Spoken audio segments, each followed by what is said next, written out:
Narasaraopet MLA Chadalavada Arvind బాబు CM relief fund చెక్కులు పంపిణీ చేశారు. నర్సరావుపేట నియోజకవర్గంలో 6గురికి సీఎం రిలీఫ్ ఫండ్ కింద సుమారు 6 లక్షల రూపాయల మంజూరు కాగా ఆయా చెక్కులను పంపిణీ చేశారు. ఆరోగ్యశ్రీ కార్డు లేనివారు, పార్టీలకు అతీతంగా హాస్పిటల్లో చికిత్స పొందిన వారు సీఎం రిలీఫ్ ఫండ్ కింద పెట్టుకోవాలని డాక్టర్ అరవింద్ బాబు తెలియజేశారు. నర్సరావుపేట నియోజకవర్గం పరిధిలోని కాకాని సుబ్బారావు, సుంకర సీతామహాలక్ష్మి, కరుణకోటి రత్నం తదితరులకు ఎమ్మెల్యే చదలవాడ చెక్కులు అందజేశారు.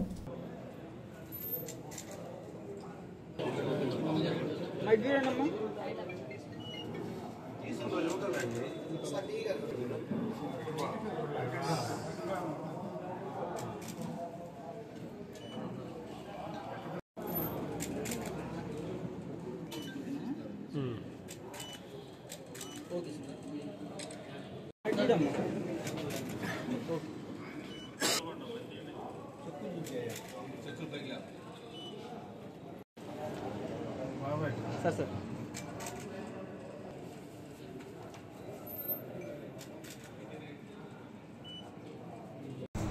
అదేవిధంగా ముఖ్యంగా మన ప్రీతమ నేత నారా చంద్రబాబు నాయుడు గారు ముఖ్యమంత్రి గారు, అదేవిధంగా ఉప ముఖ్యమంత్రి పవన్ కళ్యాణ్ గారి ఆధ్వర్యంలో రాష్ట్రంలో ఎవరైతే ఆరోగ్యపరంగా ఇబ్బందులు పడుతున్నారో వాళ్ళందరికీ కూడా సీఎం రిలీఫ్ ఫండ్ని రిలీజ్ చేయడం జరిగింది. ఇటువంటి కార్యక్రమంలో నర్సరావుపేట అసెంబ్లీ సెగ్మెంట్ నుంచి ఒక 5గురికి సీఎం రిలీఫ్ ఫండ్ చెక్కులు రావడం జరిగింది. వీరందరూ కూడా మరి పల్లెటూరు నుంచి వచ్చిన వాళ్ళే, గ్రామస్తులు. వీళ్ళందరూ కూడా వీళ్ళలో 6గురు కూడా కాకాని సుబ్బారావు గారు, వారికి 81,000 రూపాయల చెక్కు రావడం జరిగింది.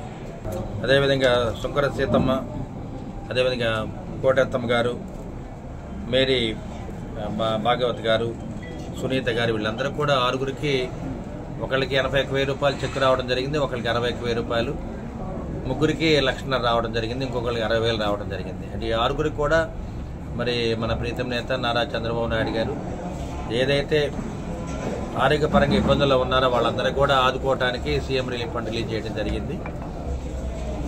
కుటుంబంలో ఒక వ్యక్తి ఎవరైతే సంపాదిస్తారో వారు రోగాల బారిన పడినప్పుడు కుటుంబం పాడైపోకుండా ఉండటానికి, వారిని ఆదుకోవటానికి సీఎం రిలీఫ్ ఫండ్ అనేది పెట్టడం జరిగింది. గతంలో కూడా 2014 నుంచి 2019 దాకా కొన్ని లక్షల మందికి సీఎం రిలీఫ్ ఫండ్ ఇవ్వడం జరిగింది చంద్రబాబు నాయుడు గారు.